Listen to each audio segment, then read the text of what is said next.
1. I work at a big-name retail company in the United States. I've been at my store for going on 9 years now, so as you can imagine, I have a good amount of friends who work in the building. This story happened about 3 years ago, before I became a manager, but pretty far into my career in the building. During the holiday season, we hire a lot of seasonal team members. Some stay, some go. Amongst the new faces in the building was a younger guy. We're going to call him Matt. For his age, Matt had an amazing work ethic, going as far as to ski into work during a bad snowstorm rather than call out. I was told he was an Eagle Scout, member of the Honor Society all through school. He was a weird kid, loner type, but he seemed to take to me pretty quickly.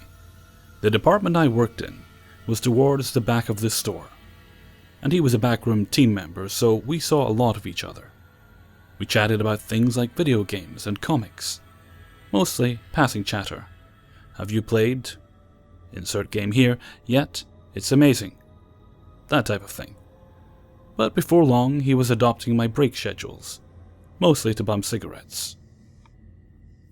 Matt ended up staying after the season ended, so I had a pretty consistent smoke buddy.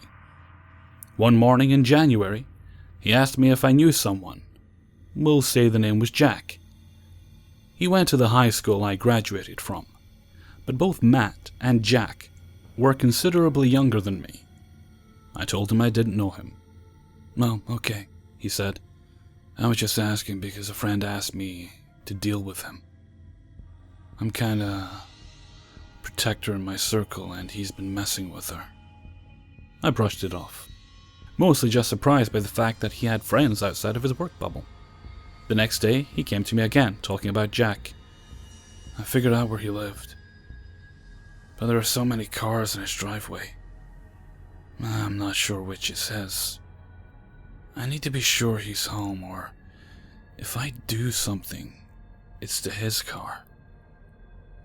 This sketched me out a bit, but being a semi-sane person, I assumed he was going to pull a childish prank.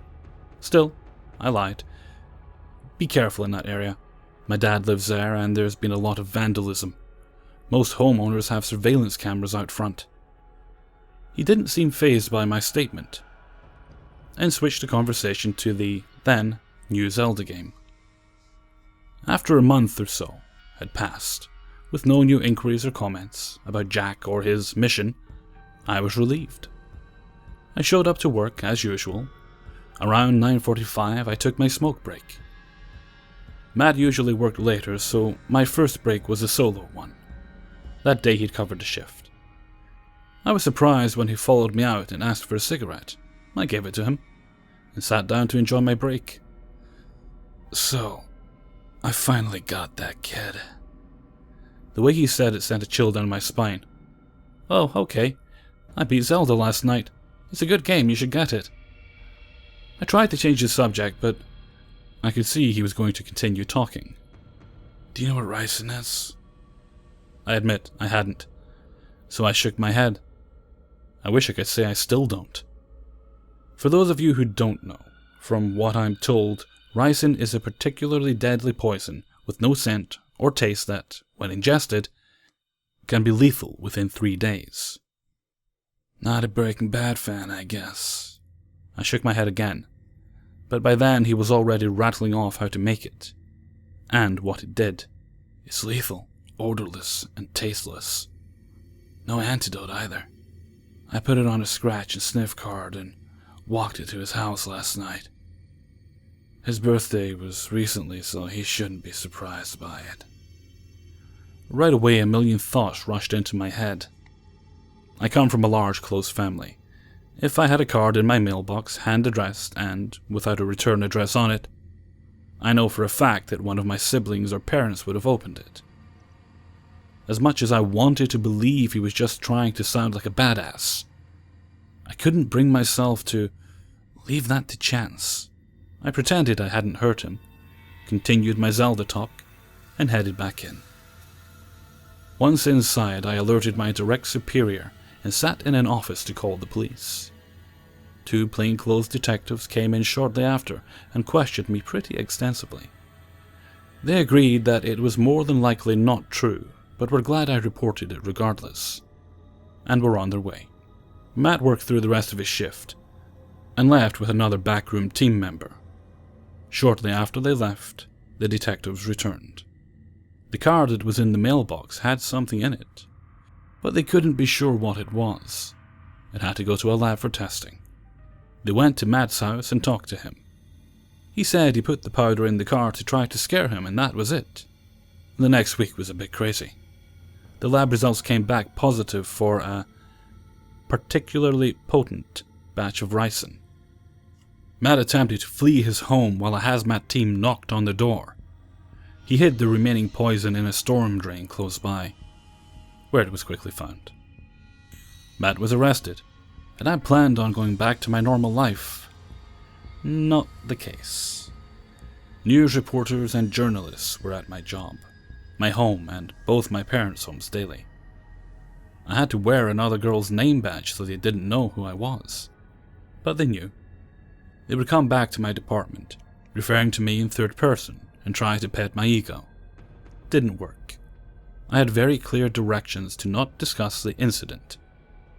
Besides, I wanted to be done with the whole situation.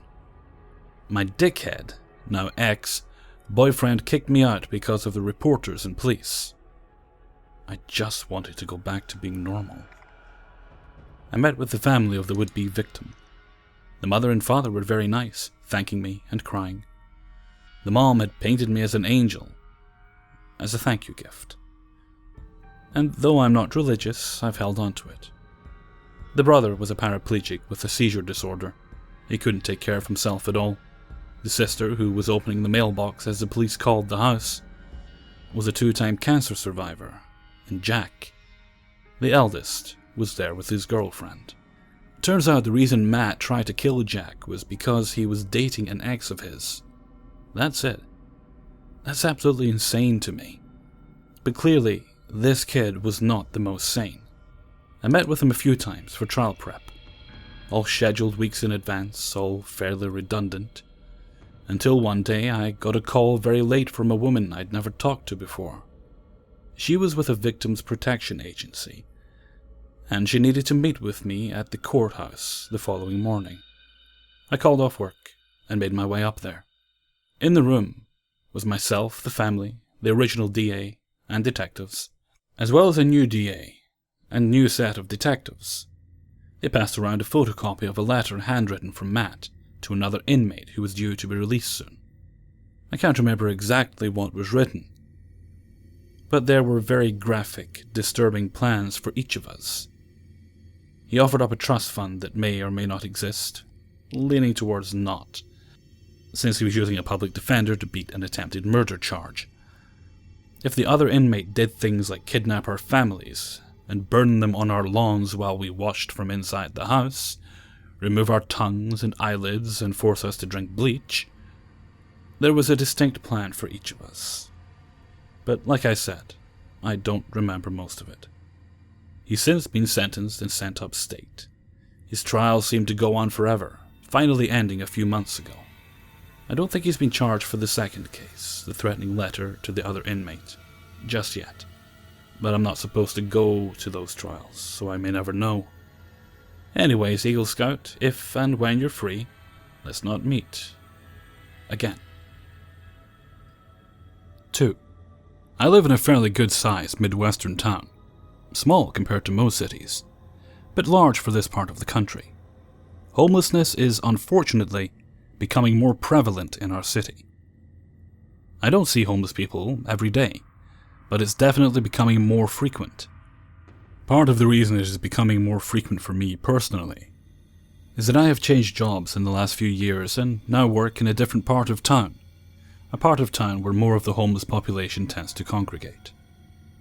I work in an office building downtown. My office building sits on what I guess you would call Main Street. Lots of people who live, work downtown, walk everywhere they are going. It's much easier since trying to find parking can be a pain in the butt. Either way, there are constantly people walking on very narrow sidewalk that runs right in front of my building. No big deal. Except I often think to myself, I would not want to be walking on that sidewalk, next to that very busy road. Anyway, the office building I work in is owned by a specific company, my employers, and then we rent out office space to other small businesses and provide them with secretarial services and stuff like that. My desk, with me being the administrative assistant and assistant building manager, is a very central location in the building. We have 6 doors, 4 of them are constantly locked, and you can only enter with a key card. The other 2, the one directly north of my desk, looks out onto the street I mentioned before, and is your standard glass door. I have to unlock that door every morning with a regular key. It has windows around it, giving me a great view of the sidewalk and the street. However, if you are standing on the street, you can't easily see me sitting behind my desk. This is because not only do you have to walk up the steps when you come in that door, but my desk itself is pretty tall and I'm fairly short. Then there is the east door. This door is also keycard accessible, but is unlocked during business hours so that clients can come and go. That door is also your standard glass door, which, again, gives me a great view of our parking lot, the sidewalk, and the businesses in that direction. But again, you can't really see me from outside because you have to walk up steps to get into the building. And then there is a small foyer area into the actual building. Anyway, this whole thing happened last summer. It was a Friday afternoon, probably around 2 p.m. The building was excruciatingly quiet. Since most of our businesses here are small, meaning 1 or 2 employees, most of them cut out early on Fridays during the summer, leaving usually me and our trusty chiropractor, who has an office on the 3rd floor. Even my direct colleagues are usually out of the office by this time. I have to stick around to lock up the shipping room after UPS and FedEx do their daily pickups. I was sitting at my desk, scrolling around on Facebook and Reddit, trying to make the time go by faster. All of a sudden, I hear loud shouting coming from outside. I stand up, and immediately I see a very disheveled man standing on the corner of the street, out the east door. I sit back down and think nothing of it. Just the week before that, we had some teenager walking back and forth in front of the bank across the street screaming, "Fuck the place!" as loud as he could for about 20 minutes. I go back to messing around on the computer, but can see out of the corner of my eye that this man has started walking west towards the building. He is carrying a very large walking stick. I would say he is about 6 feet tall himself, and this thing towers over him by a good half-foot or so. He is no longer shouting, just walking. He temporarily goes out of my line of sight when he gets to the corner of my building. At this point, I'm not even really thinking about him. Just people watching because I'm beyond bored and I'm trying to figure out why he needs such a large walking stick. He comes back into my sight line when he walks in front of the north door. Then suddenly, he stops dead in his tracks, turns toward my building and stares. It felt like he was staring directly at me, which I don't think he could have been since I'm pretty sure he couldn't see me. Either way, he stood there for probably around 2 to 3 minutes. I'm starting to wonder if he's going to come in or just sit there. And at this point, I don't really want to move from my desk where a phone is readily available, just in case. Then, he extends the arm that is holding the walking stick out in front of him and starts chanting very loudly in a foreign language that I have never heard before. At this point, I'm freaking out a bit. The door he is standing in front of is unlocked. The only other person in the building is on the 3rd floor, and even if I called someone, it's not likely they were going to rush over. I'm pretty much frozen behind my desk because, at this point, if I move, he will definitely see me. Eventually, probably after about another 2 to 3 minutes, he finishes his chant and then starts walking back east. I think, okay, you're just overreacting, reading too many LNMs on Reddit, and a little sketched out that you're in this building which has creepy stuff happen in it quite often, for a different thread. something along the paranormal lines, basically by yourself. However, when he gets to the end of the street, he turns around and walks back. He continues pacing in front of the building and parking lot for over an hour. At this point, I had locked the north door. Just no. And I reprogrammed the other door to lock just for the day, because no one was really coming in or out at that point. It got to be the end of the day, and I was going to have to walk out to my vehicle with this man pacing back and forth directly in front of the parking lot. He had also resumed his chanting. Not something I was looking forward to. I just had this horrible feeling that he was waiting for me. How could that be possible, though? There is a very small chance that he even knew I was there. He couldn't have seen me stand up when he was down at the corner of the street. It's too far away and I'm well hidden. And I don't think he saw me when I was standing in front of the north door. Hell, half the time, people walk into the north door and don't even see me until they are at least halfway up the steps.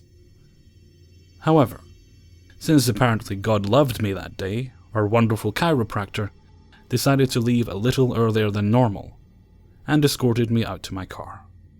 The homeless man stared us down the entire time. He stopped pacing to stand there and stare at us, and his chanting got louder and louder as we got closer to our vehicles. The doctor made sure I got to my vehicle and out of the parking lot before he left, which I am super grateful for, because who knows what would have happened. I'm sure he was just a mentally unstable man, but quite honestly, that made me even more nervous. I haven't seen him since, and I hope to never have to run into him again. 3. I've never told this story before. I was about 15. I was not a popular kid, and whilst I had 3 or 4 good friends, I largely tended to keep to myself. I was always obviously gay, and it seemed that other kids knew this about me far before I did. At this age, as far as I knew, I was straight. I apologize for starting off with something that ought to be a non-factor in 2016, but this becomes relevant later on. School finished ludicrously early for us, and our day was done at 2:30 p.m. Oh, to be young again. This meant that my friends and I would often walk home together. I lived about 45 minutes walk from the school, but it usually took us longer. My house was the furthest away from the school, which meant I would usually do the last 15 minutes or so of the journey alone. On Fridays, I routinely stayed behind after the bell. Art was my favorite subject, and my teacher would always stay around until about 5 o'clock planning lessons, marking work, etc. So I was always welcome to hang around in her classroom and work on my art projects.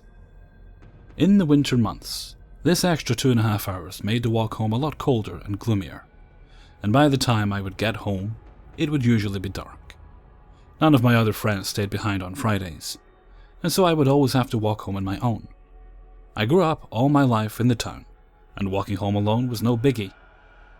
I knew my way around like the back of my hand, and most of the journey was doable along the main road. It was pretty safe. I'd been walking for about 30 minutes when I first saw the man in the burgundy car. I stopped at a crossing to let a car out onto the main road, and the burgundy car was immediately behind it. However, whilst the car in front had behaved normally, there was something odd about the burgundy car. It slowed down considerably, even though nothing was coming, until eventually it stopped. After a couple of seconds, it pulled out onto the main road quite quickly and drove off in the direction I was heading. At this point, I didn't really pay much attention to the driver. I just knew that it was cold, slightly drizzling, and his indecisiveness was slowing me down. There was an Indian restaurant on the corner about 10 minutes from my house, with a main 4-way crossing beside it, with traffic lights, etc. As I was approaching the restaurant, I realized that the burgundy car was stopped at the traffic lights, now facing towards me. The lights changed, and it pulled up beside me. He wound down his window and said, "Hello." I stopped and said hi back. He asked if I knew where school name was. He was very, very polite and well-spoken, quite pale, overweight, but friendly-looking. He had glasses perched on the end of his nose, and very thin auburny hair that was slicked back. I would place him in his 50s or 60s. I did know where the school was, because it was my school. I was even wearing my uniform. There were only 3 schools in the area, each with very different uniforms. Yes, I had explained to him that I went to the school, and that if he followed the main road along the high street and took a left, he would easily find it. He thanked me, and I soon realized something wasn't quite right, because he didn't seem to be driving off. He was just looking at me. "You have a very familiar face. Perhaps I know your dad." In hindsight, I definitely made a mistake in giving my name. But my dad was quite well known in the town, and I figured it was likely that this man was a friend of his. My father and I look very alike. I gave him our surname, which is super uncommon, but he wasn't able to identify any of my family members. Then he says something which I still hear so clearly in my mind.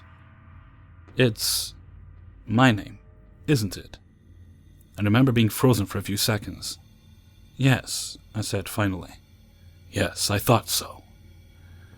I could never forget such a handsome face. I should note that I did not really feel threatened by this man. At the time, I thought that we must just have had some mutual connections, since he'd already referenced my dad, and our town was pretty small. I was a pretty awkward kid, and I was used to situations where family friends would say, "I haven't seen you for so long," and I'd have to pretend I knew who they were.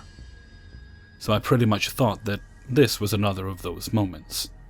"Ah, I think I know now," he had said. "Do I know you from one of the apps?" I didn't use any apps, as my phone was an old Sony Ericsson model. "Is it Grindr?" he asked. I told him no, I'd never heard of that. It was at this point that I really got alarm bells, because it became obvious that I didn't know this man at all. "I'm on a few forums," I said, and explained that I don't have my picture on the internet, so he wouldn't have seen me online. I didn't even have Facebook at this time. I remember him looking a mixture of disappointed and frustrated as he finally broke eye contact with me and looked off down the road.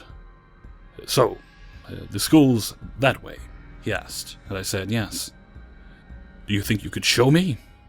And I'll give you a lift home," he asked. Now I was panicking. I might have been naive for most of the encounter, but this was more than enough for me to realize that I had to get away. "No, sorry," I said.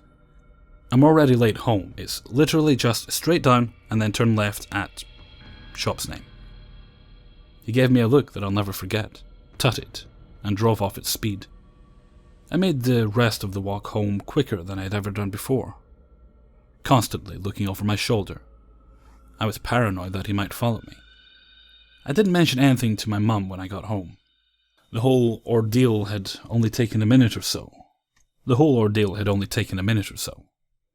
But I went straight onto my computer and googled Grindr app, curious as to where the man had thought he'd seen me. Naturally, I discovered Grindr, and felt sick to my stomach at the implications of what I read. Now, obviously, I'd been very lucky in that no harm had come to me, but I spent a long time scared that I would encounter the man in the burgundy car again, so much so that I stopped going to my extra art sessions, and refused to walk home alone. Even today, I can't bring myself to download Grindr or use any similar gay apps, which puts me at quite the disadvantage where my love life is concerned. And even though I've long since left the town and moved to a big city, I still sometimes find myself doing a double take when I spot a burgundy car. I think a lot of the reason it still haunts me from time to time is that there were so many unanswered questions. How did he know my name? Did he really recognize me, or was that just a lure? Had he actually seen a profile for me on an app like Grindr? And if so, how had it gotten there? All I know is that the more I think about that encounter, the more sinister it seems to me. Hey everyone, Hellfreezer here, and thank you very much for listening to True Scary Stories, episode 85. That voice in the last story there I call the Horny Fraser. Oh, for God's sakes, Niles, can you see I'm trolling Grindr for young men? Now, Fraser, we must conduct ourselves civilly with such things. Ah, jeez, you boys at it again. And that's the end of our little play. Right, so I'm clearing out as much time as I can this week so I can focus the extra time on my next feature-length special. So that's what I'm going to do now, so I'm going to cut this short and head off. So, until next time, thank you very much for listening, and take very good care of yourselves.